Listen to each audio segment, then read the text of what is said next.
Hi guys!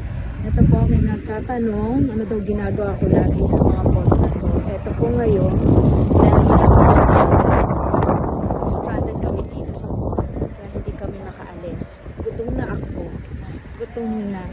Kasi lunchtime po dapat. Nalitan ako ng alas 12 tapos na hindi kami makabalik.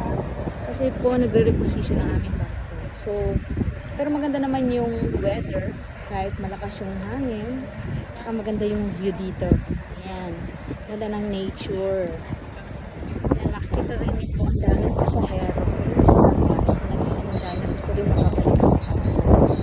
So sa ngayon po, ito, nag-aantay kami dito ng update kung kailan kami dadalhin sa bago pabalik. Ito po yung tubig dito. Napakahalo. Ayan, nakasakasal kami.